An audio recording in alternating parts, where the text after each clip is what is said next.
60 names. 60 men who took a country and bent it to their will. We start at the bottom, not because they were gentle, but because somewhere on this list, there had to be a beginning. Some of these men ruled for decades, others for less than 2 years. Power doesn't need much time to leave a scar.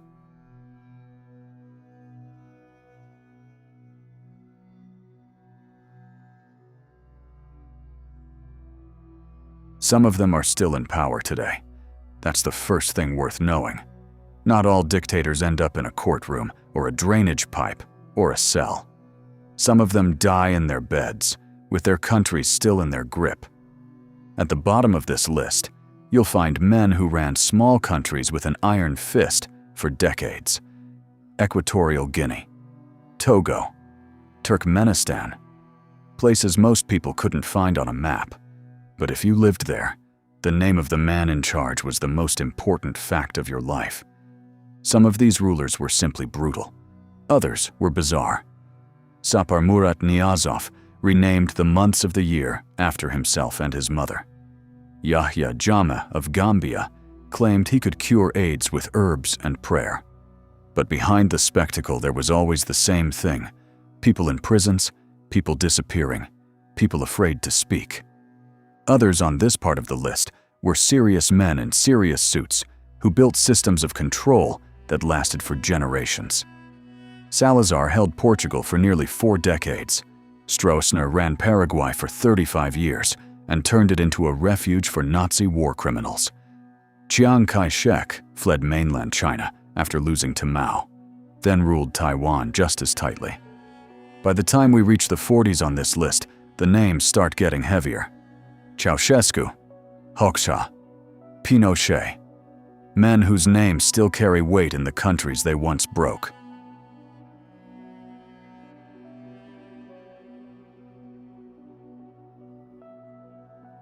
Fidel Castro did something almost no dictator manages.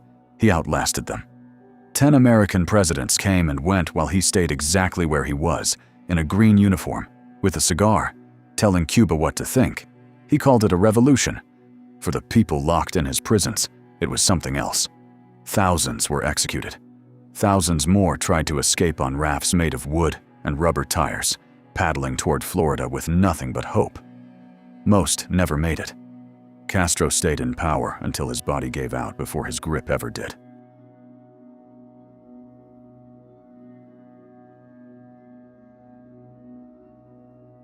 The next 6 men shared one thing. They didn't just rule with fear. They built entire systems designed to make fear permanent. Secret police, private armies, men who answered to nobody but the leader himself.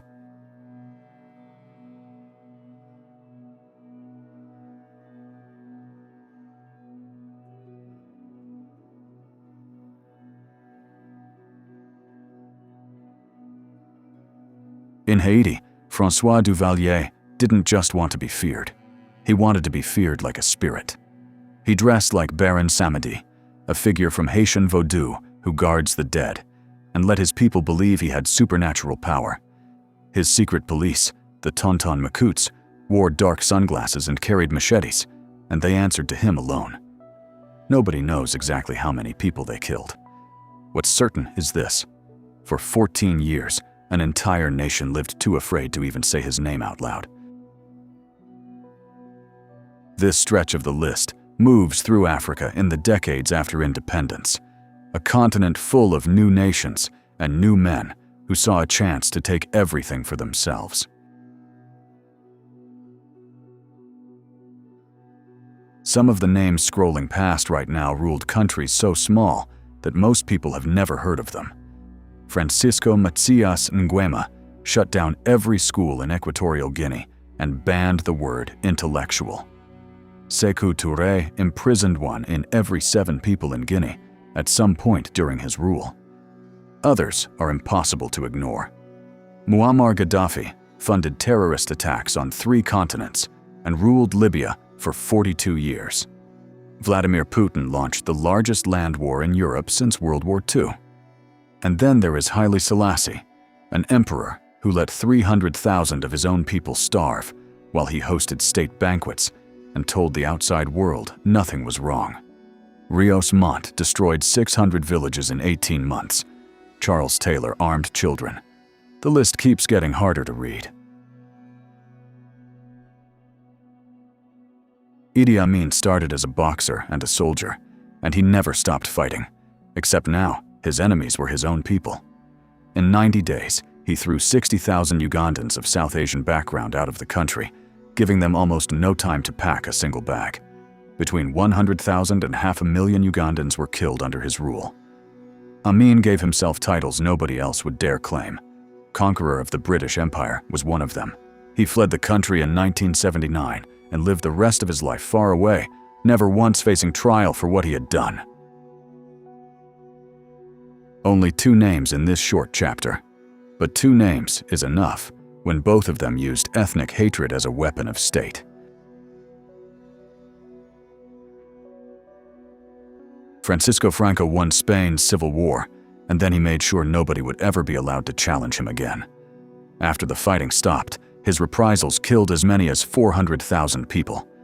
He forced political prisoners to build a massive stone monument carved into a mountainside, the Valley of the Fallen, using their own forced labor to celebrate the man who had crushed them.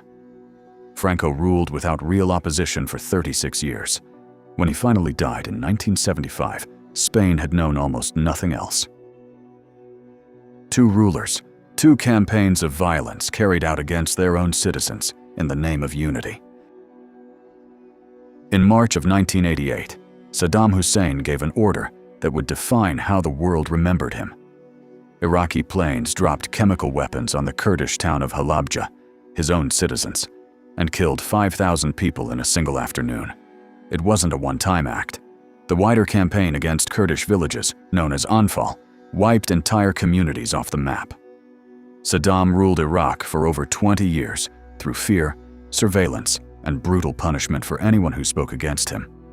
In the end, he was captured hiding in a hole in the ground and executed less than 3 years later.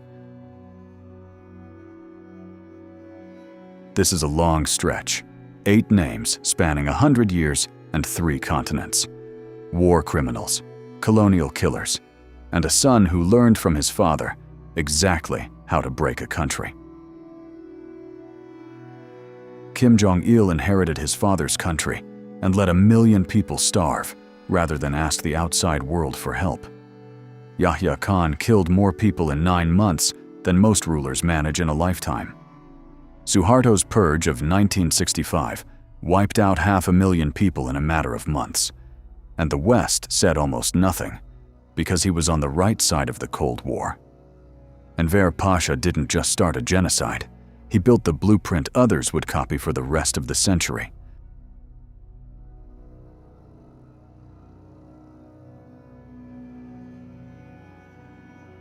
One name, but one of the most complete systems of control ever built by a single man.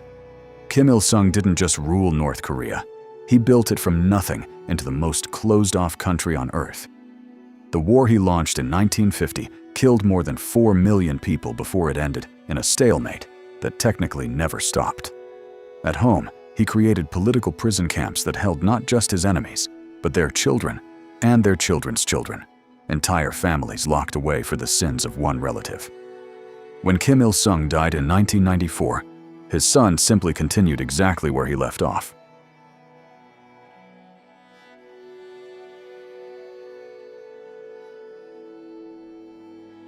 Pol Pot wanted to erase modern Cambodia completely and start over from nothing.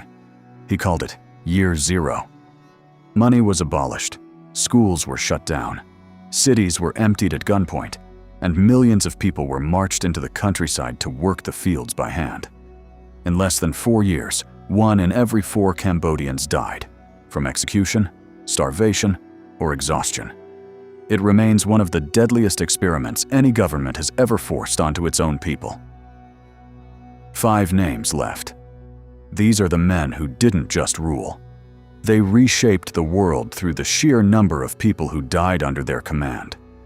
We end the list with the 3 responsible for more death than any rulers who came before or after them.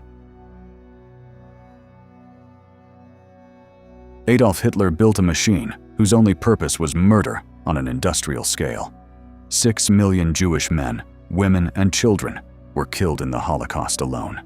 Add forced labor camps, the murder of disabled people under a program he personally approved, and the deaths caused by the war he started, and the number climbs past 11 million. Some say closer to 17. Hitler took his own life in a bunker beneath a collapsing Berlin in 1945, 12 years after he first promised to make Germany great.